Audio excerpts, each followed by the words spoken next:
This is Inspiring Women, and today I'm speaking with Dr. Nishi Rawat. She is the Chief Clinical Officer of Bamboo Health. She is an entrepreneur. She is a physician who has dedicated her career towards public health, to solving important critical issues in the area of behavioral health. She founded Open Beds, which was purchased by Bamboo Health. She has done her training at Johns Hopkins and Harvard. And Dr. Rawat, thank you for being on Inspiring Women. Great. Thanks for having me, Laurie. All right. Well, let's just dive in. We're sort of like at the end and the beginning of 2023, moving into 2024. What does day-to-day look like at Bamboo Health? Tell us about your work. Yeah, sure. So at Bamboo, we provide solutions at the point of care to better manage behavioral health conditions, namely mental health and substance use disorder conditions. So we have products related to prevention, improving access to care with the Open Beds product, for example, along with improving care coordination. And right now, personally, I'm focused on what's next for the company and for cracking this behavioral health nut more generally with a service, a human service added to our technology to get people to definitive assessment and treatment as quickly as possible. Well, I really do want to talk about what is happening in this area of behavioral health and substance use disorders, and because you've done so much work in that area. But before we get into that, I just love to get a bit of the bio sketch. So, as an ED physician, critical care physician, how did you turn your attention towards being an entrepreneur and solving the problem and behavioral health specifically? Yeah, sure. So, circuitous path, but here I am. Yeah. So, as you mentioned, I spent the bulk of my career practicing critical care medicine within Johns Hopkins Medicine, and look, as a medical practitioner, I got little to no training with respect to mental health and substance use disorder care, and yet day in, day out, that was what I was seeing, especially with respect to overdoses. And as medical clinicians, what do we do when you don't have the right tools at your fingertips? When you don't have the knowledge base, you do what you know, which is take care of the medical issues. But that was just a Band-Aid, right? Mhm. So after doing that over and over again, and after watching my colleagues do the same thing, right? You get an overdose, you resuscitate the individual, you send them home, but you don't address their fundamental addiction, for example. I realized that I need to do more. And so that sent me down the path of developing Open Beds to improve access to both mental health and substance use disorder care. And then built the company. And as you mentioned, it was later acquired by Bamboo Health. And then we've scaled it since from 3 states now to 15 going on 17 states, which is fantastic and helping people along the way.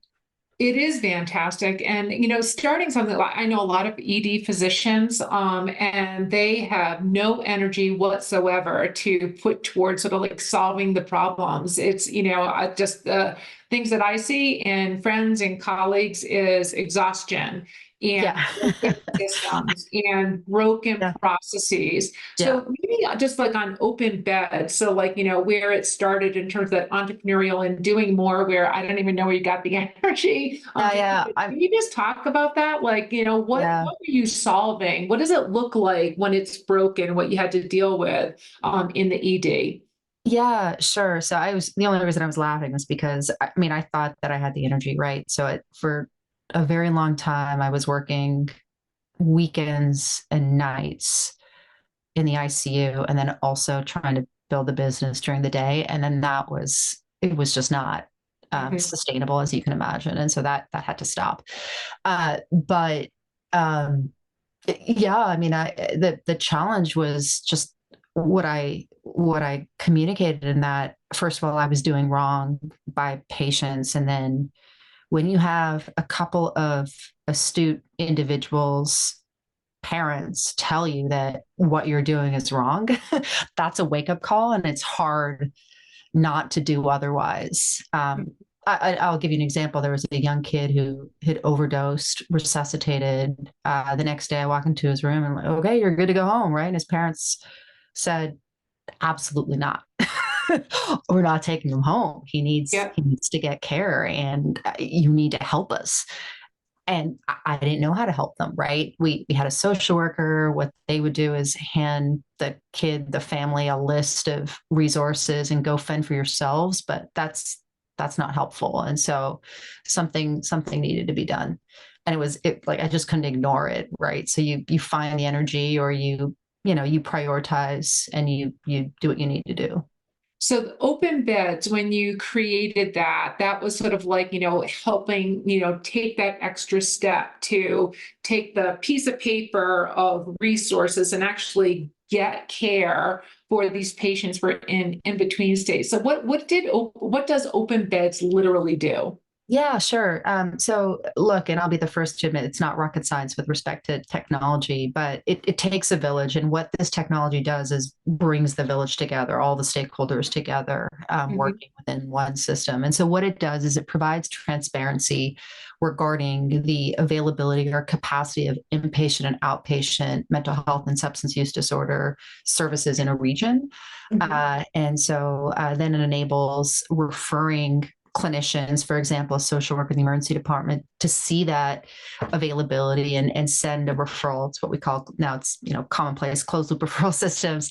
Send a referral, get feedback regarding the outcome of that referral, and then we sell to state governments. We work with state governments in particular. They are able to get data regarding who's getting access, who's not, what types of individuals are falling through the cracks, and what's working with respect to care delivery and what's not, to Mhm. make improvement. So that's at a high level what it does. And then we've got a new crisis management module, which combined with open beds now underpins the 988 system. I don't know if you've heard of that. The federal 988 system. It's like This is the 911, but if you're having behavioral. suicide prevention hotline. Correct. Yeah, it's been rebranded to 988. Yep. And so, excuse me, now this technology underpins that system, so that those crisis operators and mobile crisis team respondents again have transparency. They can dispatch, or an operator can do their intake, dispatch a mobile crisis team all digitally, and then they can also refer people to definitive assessment and treatment using the system. So Well, it's really can you nice. like ground us in so like I talk to a lot of people about, so the opioid crisis, behavioral health. But like where are we? I mean, are there any bright spots? I mean, 988 is a bright spot, I would say, in terms of having that type of national resource. But maybe just ground us in where are we with crisis today, end of 23, beginning of 24? Is anything going in the right direction in terms of solving this? With respect to the opioid epidemic, which is an official public health emergency, I don't see any bright spots. Look, deaths topped 110,000 last year. We're seeing more disparities. So deaths with respect to those who are Black and Brown, it's going like this, right? Relatively speaking, yeah, I don't see any bright spots. Fentanyl is on the rise. More and more people are dying from fentanyl. It's a potent substance that's now in the drug supply. It's the drug of choice for many. Um, no, and then the drivers, I would say, are not getting better either. Those are the drivers, the ones that we need to tackle those. So you've got, the way I think about the drivers very simply, so that they're top of mind for me and others. You've got physical pain, mental pain, and economic pain.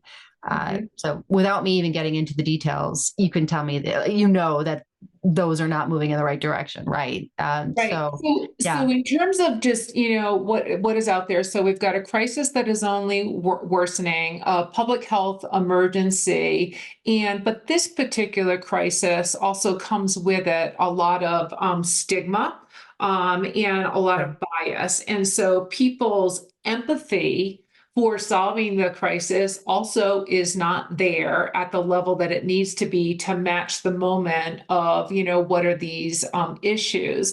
So in terms of, how you're going about solving it in terms of providing technology solutions, matching resources to people, maybe let's just start with the stigma and sort of like, how that plays into the obstacles to getting to improvements in care, the right care, or what's. Sure.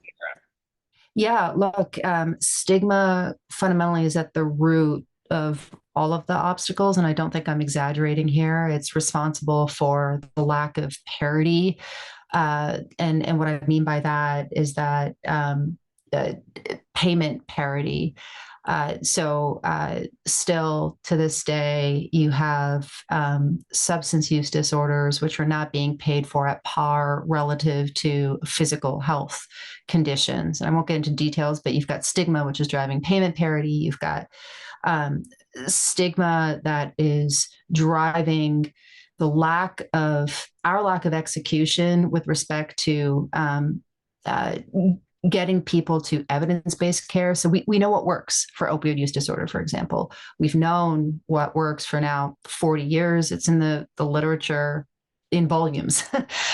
and what works is medications for opioid use disorder, buprenorphine, methadone are two examples, combined with behavioral health counseling. And yet, if I overdose and I'm in an emergency department today, the likelihood of me being connected to life-saving evidence-based care that we've known for 40 years, 10%, 10%, right? 10%. Yes, 10%. And it's been like that for years. Is it 10% on the medications and the counseling, or is it one combined over the other? Yeah, combined. Yeah. Yeah. So, yes, stigma is the major obstacle here. So what is delivered instead of evidence-based medicine? Are people turned away? Are they like that story you just told of that child, whose Sent home. parents would Yeah, not let that child come home? that's right. So sent home, likely without a list, right? If the social worker, if it was after hours, I probably wouldn't have even had a social worker on hand to support that family in any way. Yeah. Nishi, if I could just ask, in terms of tackling the behavioral health, substance abuse disorder, what are some of the things that Bamboo Health is doing in this area? Yeah, sure. So, as I mentioned earlier, we provide products that tackle uh, uh, prevention along with access to care and care coordination as people move from one setting to the other. So, with respect to prevention, we are the prescription drug monitoring program software vendor to 45 states and territories. And that's really important. We've demonstrated numerous times that our products, our PDMP products, our use of those products correlate to a decrease in opioid dispensations as well as opioid prescribing. So that's important. Um, I mentioned with respect to our open beds line of products, what we do is try to connect people to the care that they need, mental health and substance use disorder care. Our crisis management module underpins the 988 program in several states right now, digitizing the crisis care continuum so operators can use our system to do intake, dispatch mobile crisis teams, and then get people to definitive assessment and treatment, whatever they need in their communities. And then finally, we have a product related to admission, discharge, transfer notifications. So, for example, we let a behavioral health provider, an outpatient behavioral health clinician, know that their member or their patient is in the emergency department, let's say, having an overdose. And so then they know to connect that individual to care as soon as they're discharged from the emergency department. So it's a lot of solutions, and we know Bamboo Health is growing, which is great. But also, just based on other comments, we also know that so much more is needed. It's not enough. There's so Yeah. much more to do. Yeah. Yeah. So, Yeah. so maybe let's just start on the dollars, okay? Because I think what lots of people are seeing in the news are things from opioid settlements, and we're seeing money flowing through. Isn't Yeah. that a good thing? Isn't that going to be helpful? What do you think about that in terms of being helpful to solving the problem? Yeah, sure. So look, money makes the world go round, and we'll see whether these settlement dollars will have an effect. But certainly, I would say financial incentives are key, and you've got to incentivize the right behavior. And before you can incentivize the right behavior, you need to be able to measure the right behavior. So at base, providers and plans need to be held accountable with key metrics and dollars tied to those metrics. Right now, for hospitals, freestanding hospitals, there are very few incentives to treat someone suffering from substance use disorder, right?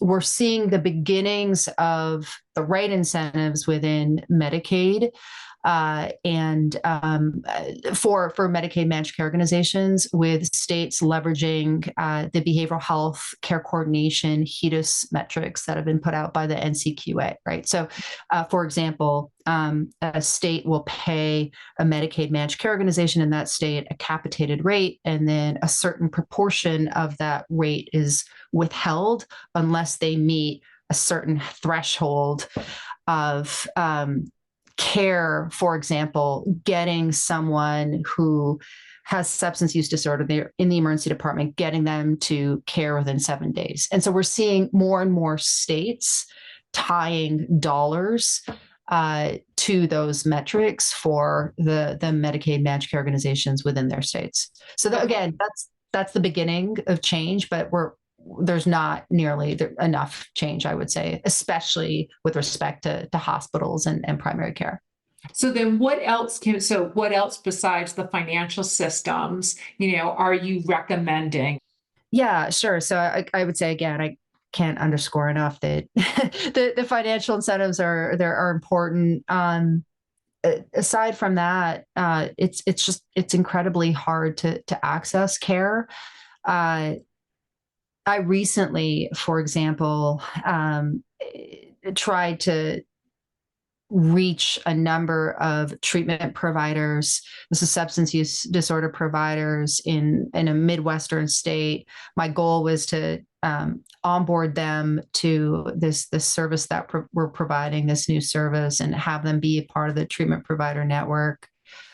Laurie, look, I called a dozen providers. It took me on average, I talked to 6 people. Initially, it was a non-human to a non-human.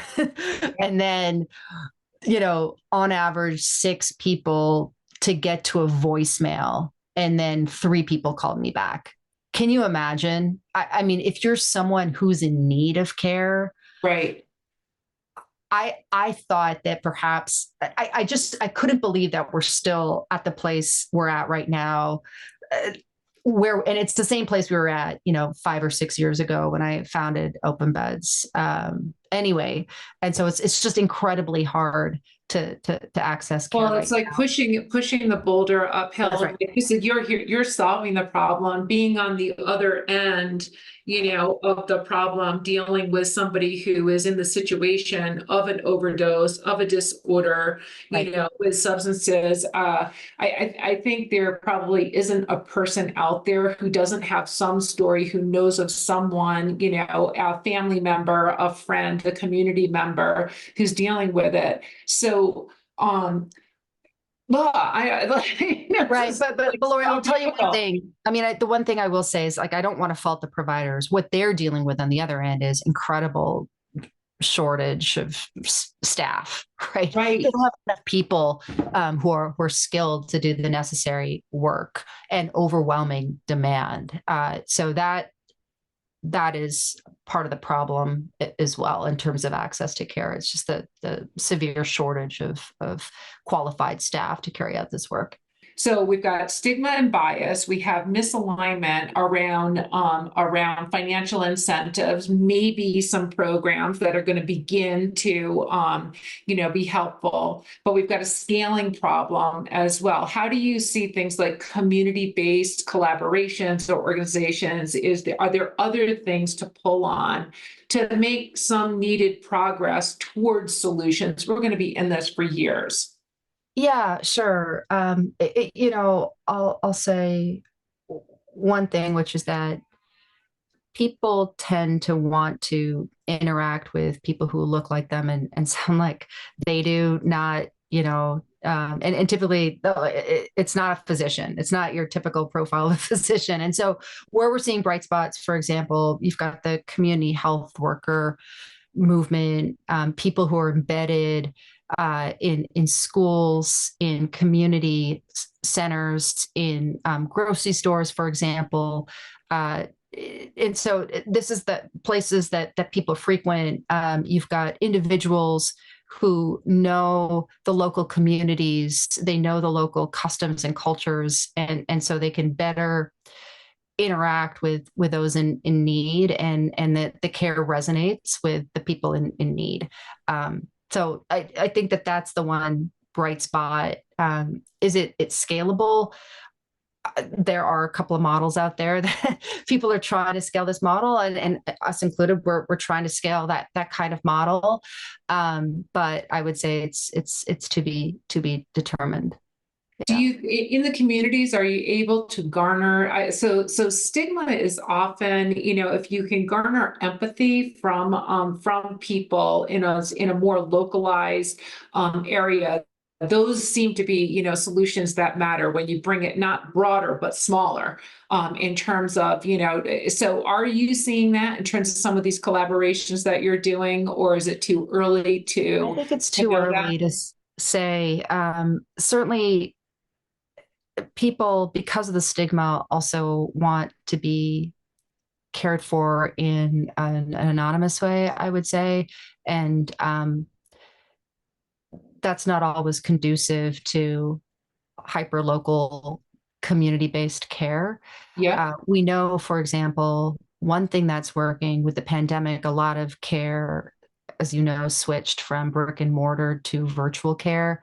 And with the pandemic now over, physical health care, for the most part, has gone back to brick and mortar care, but mental health, substance use disorder care, it hasn't. Like, people are still yeah. frequenting care in a virtual way. So that's, I think, incredibly helpful with respect to scaling access to care. I think the challenge is, how do you provide that type of care in a way that resonates with the individual, that is culturally specific, community specific. That's really the challenge. So hyper localized, virtual, scalable care. Yep. uh, that's I think that's the holy grail. Yeah. Yeah. Do you think, Nishi, in terms of just, there's all obviously in the world of technology solutions in healthcare, there's so much excitement and potential opportunity out there with AI and other things like that. Will that play a role in any way? I'm going to sound like a Luddite here, but I mean, there's so much low hanging fruit.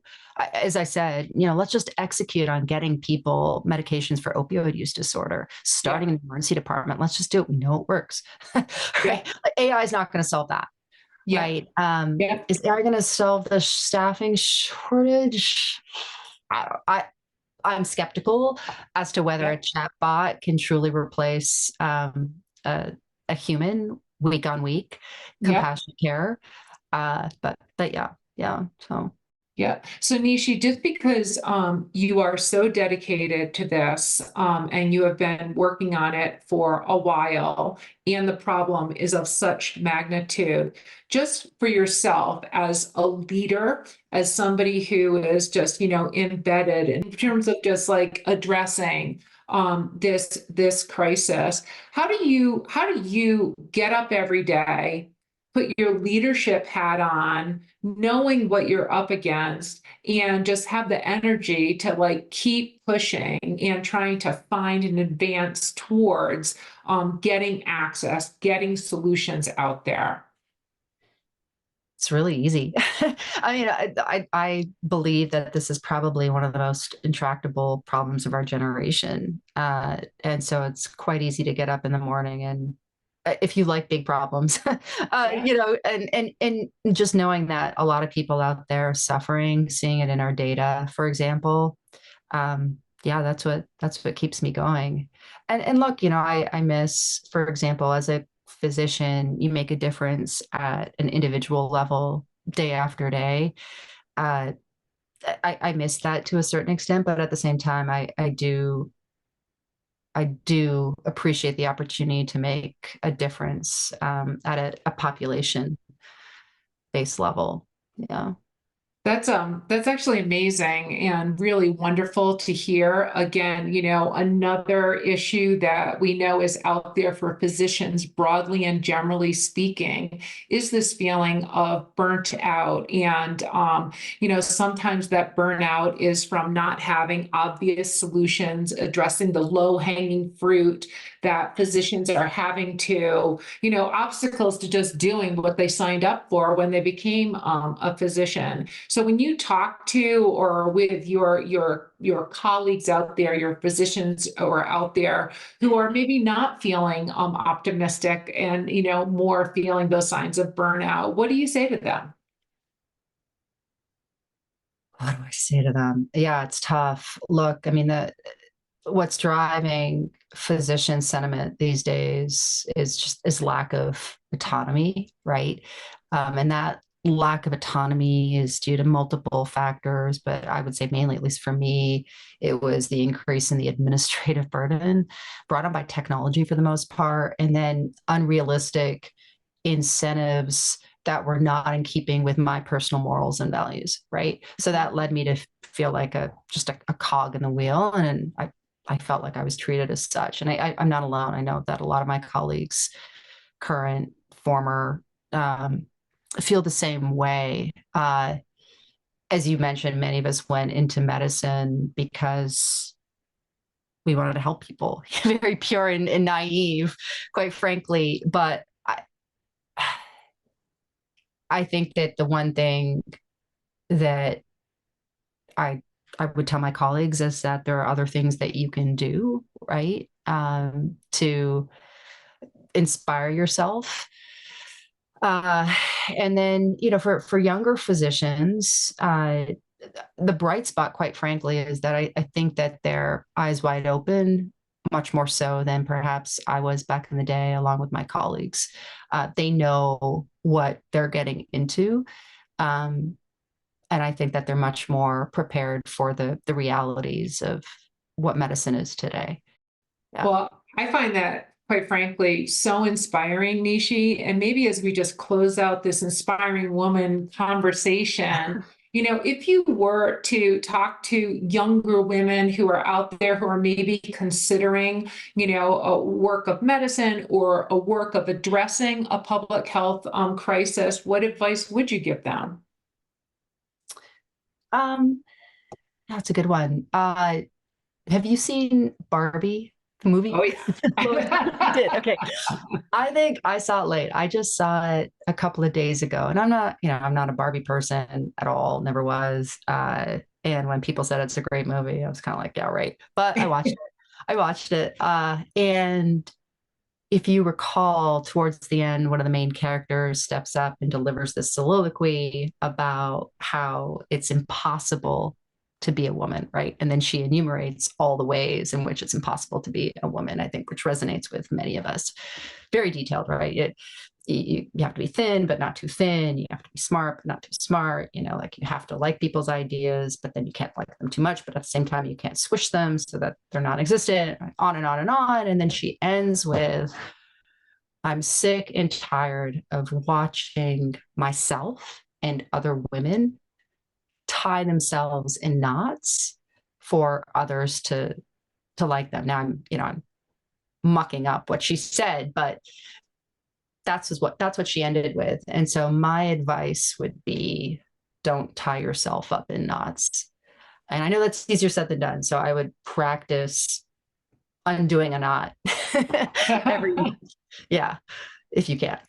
Yeah. Okay, that's actually awesome. I mean, so the Barbie movies is inspiring, and I love the don't tie yourself in knots and practice untying yourself from a knot. This has been an amazing, inspiring woman conversation. I've been speaking with Dr. Nishi Rawat, and Nishi, thank you so much. Oh, it's been great to talk to you, Laurie. This has been an episode of Inspiring Women with Laurie McGraw.